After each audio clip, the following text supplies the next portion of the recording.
বেয়াদব স্ত্রী চেনার 5টি উপায় রয়েছে। প্রিয় ভাই ও বোনেরা, আমাদের ভিতরে এমন কিছু মেয়ে রয়েছে, এমন কিছু স্ত্রী রয়েছে যাদেরকে শত চেষ্টা করেও আপনি লাইনে আনতে পারবেন না। তাদের আচরণ এমন, দিন দিন যেন একটা পুরুষ মানুষকে সে কুড়িয়ে কুড়িয়ে খাচ্ছে, ধ্বংস করে দিচ্ছে তার জীবনটি। এই স্ত্রীকে নিয়ে জীবনে কোনোদিন আপনি শান্তি পাবেন না। এই স্ত্রী কোনোদিন আপনার ঘরে থাকলে আপনার মানসিক, আর্থিক যে কোনো দিক দিয়ে আপনি কখনো ডেভেলপ করতে পারবেন না, আপনি ধ্বংস হয়ে যাবেন। তাদের 5টি চিহ্ন রয়েছে, এগুলো দেখলে আপনি বুঝবেন যে এটা হচ্ছে লাইনচ্যুত বা বেয়াদব মেয়ে। এই মেয়েকে নিয়ে শান্তি হবে না আপনার। তাদের 1 নম্বর গুণ হচ্ছে অপমান, স্বামীকে অপমান করা।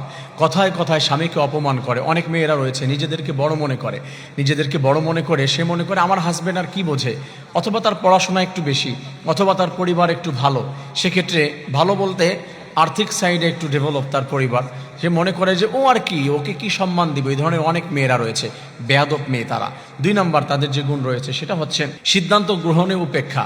অনেক মেয়েকে যদি কোনো কিছু বলা হয় যে তুমি কি তোমার বাবা বাড়ি যাবে, তুমি কি এই কাজটি করবে, এই যে সিদ্ধান্ত নিতে বলা হয় কোনো কিছুতে, সেইখানে কোনো উদাসীনতা, তার ভিতরে কার্যক্রমে কোনো বিষয়ে একনিষ্ঠতা নাই, সেখানে কাজের ভিতরে কোনো স্পিড নাই।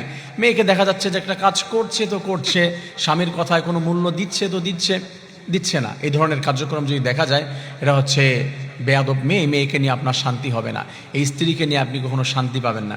3 নম্বর যে বিষয়টি, সেটি হচ্ছে যে স্বামীর কথা অমান্য করা। মানে স্বামী যেটা করছে, অনেক মেয়েরা দেখবেন আপনি যেটা পছন্দ করে দিচ্ছেন এটাই তার অপছন্দ হয়, ঠিক আপনি যেটা পছন্দ করছেন এটা তার পছন্দ হচ্ছে না।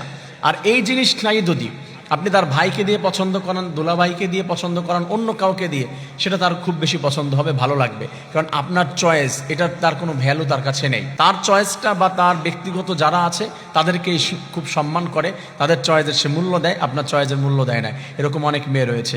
এই মেয়েরা, এদেরকে ঘরে রেখে কখনো শান্তি হয় না। আল্লাহ তাআলা হেফাজত করার তৌফিক দান করেন। 4 নম্বর যে বিষয়টি রয়েছে, দায়িত্ব এড়িয়ে যাওয়া। অনেক মেয়ে রয়েছে, কোনো দায়িত্ব যদি দেওয়া হয়, তাকে কোনো কাজ দেওয়া হয়, সেটা সে সঠিকভাবে করতে চায় না, দায়িত্ব থেকে এড়িয়ে যায়।